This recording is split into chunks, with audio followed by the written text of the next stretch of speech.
Start. So once again see the third problem. Check whether 6 power n can end with the digit 0 for any natural number n. So now we have to check the number n with the digit 0 or not. Given n is the natural number, that means n is equal to 1, 2, 3, 4, 5 and so on. So now we have to substitute from 1, n is equal to 1. So 6 power 1 is equal to 6. n is equal to 2. 6 square is equal to 36.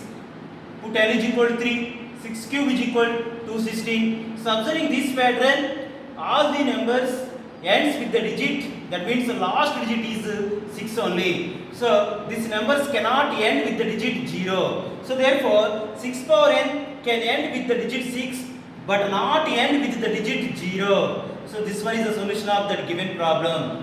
Only we have to substitute the natural numbers. So in that natural numbers we got some numbers. In that numbers the last digit is 6 only, so the numbers cannot end with the digit 0. That's why 6 power n can end with the digit 6 but not end with the digit 0. Next, fourth problem, see, explain why these two numbers are composite numbers. So what is the definition of composite numbers? The numbers which have more than two factors, then the number is said to be a composite number. So now we have to show that this number is a composite number. So first problem we have to take 7 into 11 into 13 plus 13. So in all 13 take common. 7 into 11 into 13 comes outside. 1 is only here. Plus this one also comes outside. 1 is only here. So 7 into 11 77 plus 1. 77 plus 1 78. 13 into 78. So it has more than two factors. So it is a composite number. So one more problem is in the second exercise. What is the last digit of 6 power 100? So already you know 6 power 1 is equal to 6, 6 square is equal to 36, 6 cube is equal to 216 and so on. Last digit of 6 power 100 also 6 only. See, observing this pattern, all the numbers end with the digit 6 only. Therefore, last digit of 6 power 100 is 6 only. So this one is the solution of that given problem. So all these problems are solutions of exercise 1.2 in real numbers. Start. So in the real number chapter, next topic is rational numbers.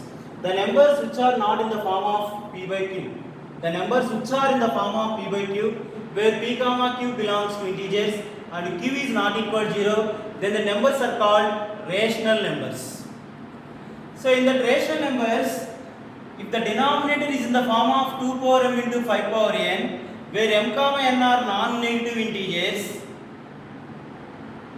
that rational numbers are terminating decimals. Otherwise, that is a non-terminating repeating decimals. Once again, listen. In a rational number, if the denominator is in the form of 2 power m into 5 power n, where m comma n are non-negative integers, then the rational number is a terminating decimal. Otherwise, that is a non-terminating repeating decimal. So what is the definition of terminating decimal and non-terminating decimal? In a decimal numbers, after the decimal point, only some fixed digits are there. That one is a terminating decimal.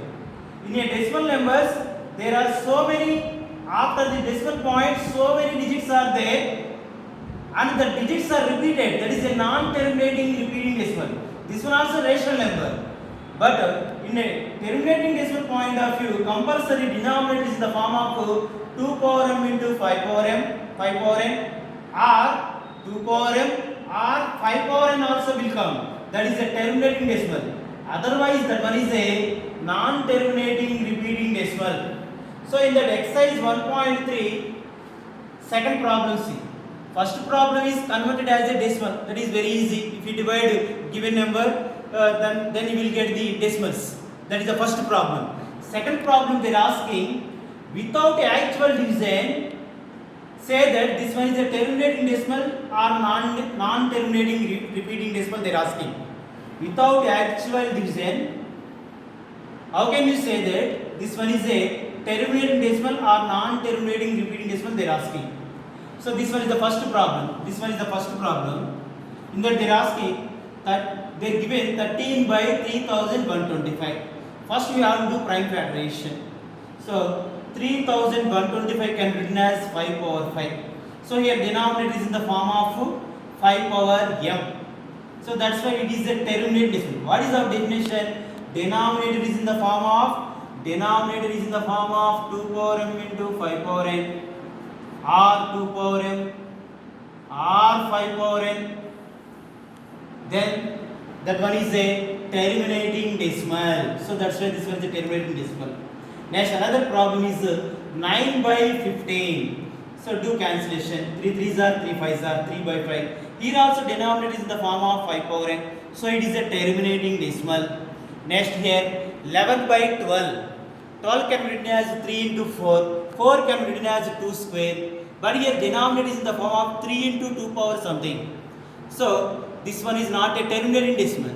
Because in a terminating decimal, denominator is in the form of 2 power m into 5 power n. But here 3 also came. That's why it is not a terminating decimal. It is a non-terminating repeating decimal. So in that exercise, third problem, see, convert the following into decimal form. Without actual division, convert the following into decimal form.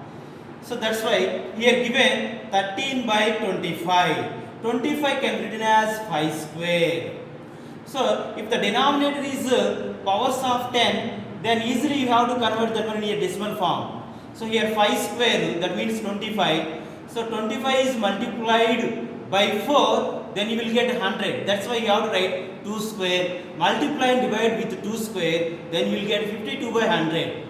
Then this one is equal to 0.52. So the decimal expansion of 13 by 25 is equal to 0.52. Without actual division, you have to do this one.